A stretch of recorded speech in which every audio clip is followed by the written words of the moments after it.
Hello and welcome back to my YouTube channel.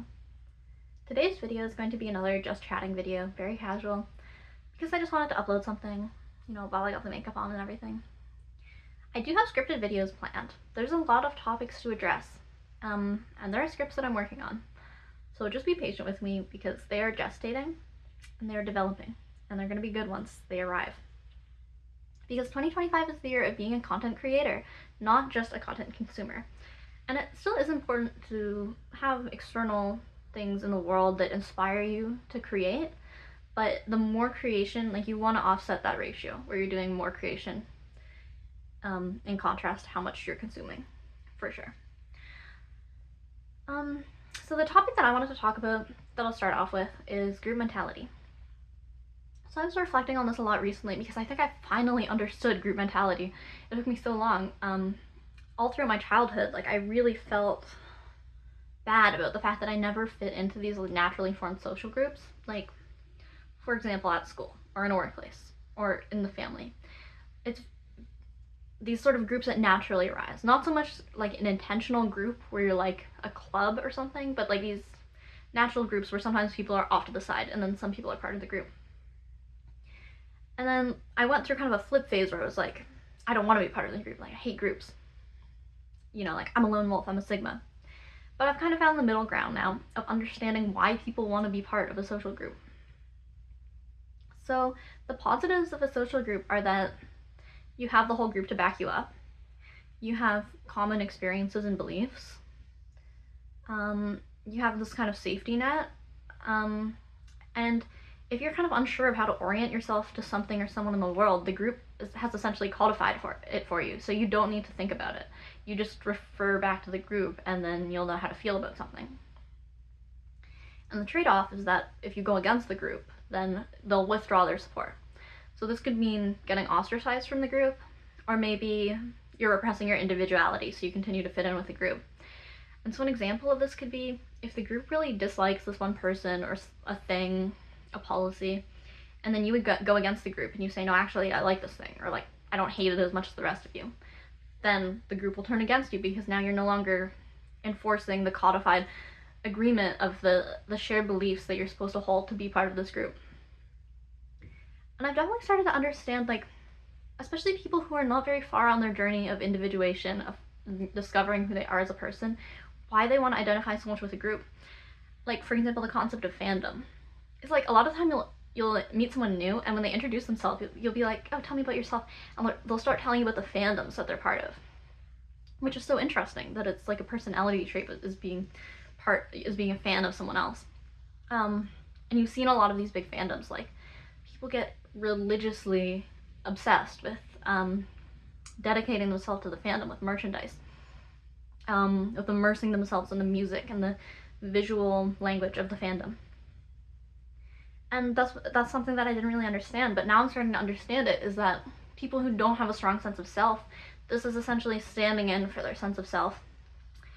And it's giving them this sort of the comfort of knowing that there's so many people who have this shared experience, and that they're not alone in the world because there's so many other people just like them.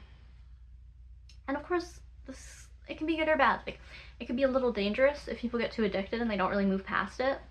But I think maybe for children, this could be really helpful because it gives you that sort of social support of knowing there's other people out there in the world like that. But I think when it comes to adulthood, maybe it's good to move past it, but I'm not trying to make a value judgment, I'm not trying to ruffle any feathers.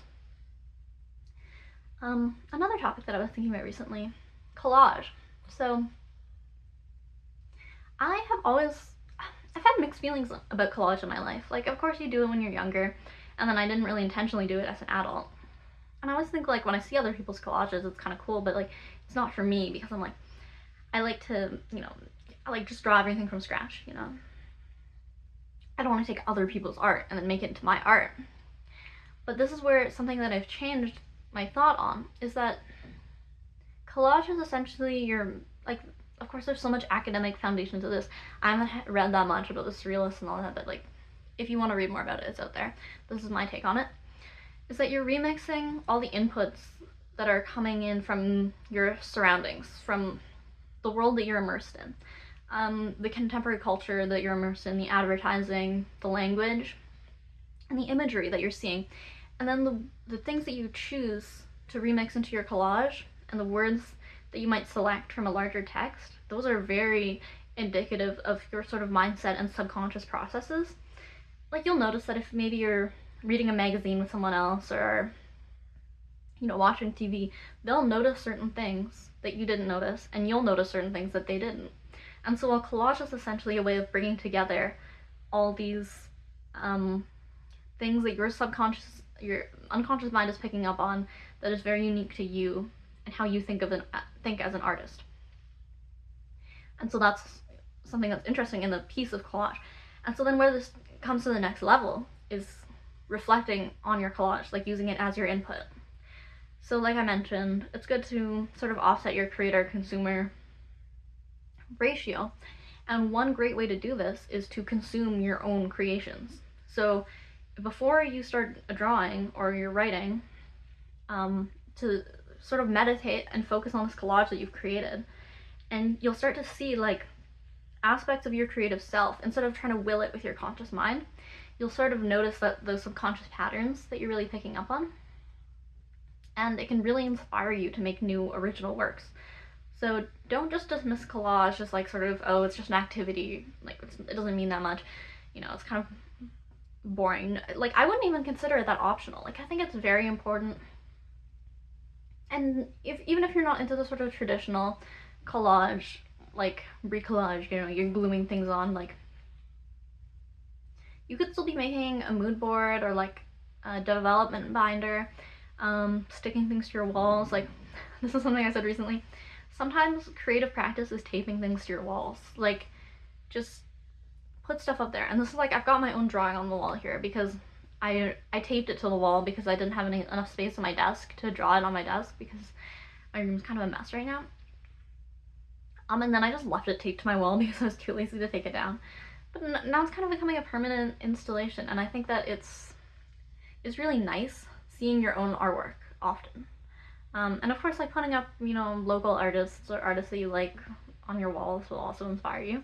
But definitely at least have some of your own art in there, because it just, this kind of feedback loop of, you want to strengthen your own signal in this loop. Like, you don't want to necessarily have all these outside signals that are just beaming in, especially if you're getting a lot of outside signals from, let's see, like scrolling Instagram reels, scrolling TikTok, right?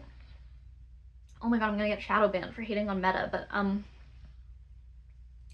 no, like, because it's like a lottery, like slot machine. Every time it's something different and you don't know what you're gonna get.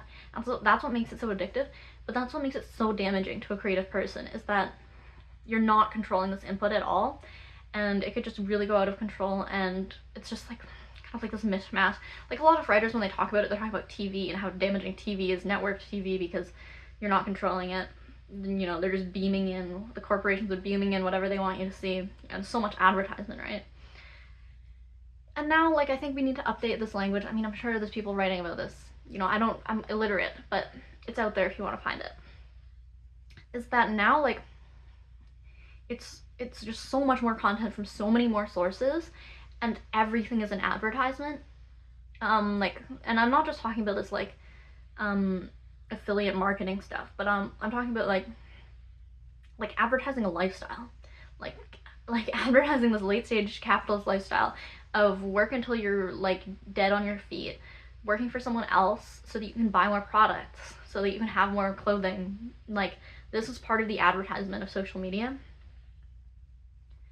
So really trying to break yourself out of it and just like, like, whoa, like, I was so immersed in that, and just like, no, like, really consciously create your feedback loop of what you're consuming, because it's just so damaging to your creative practices. That's for sure. And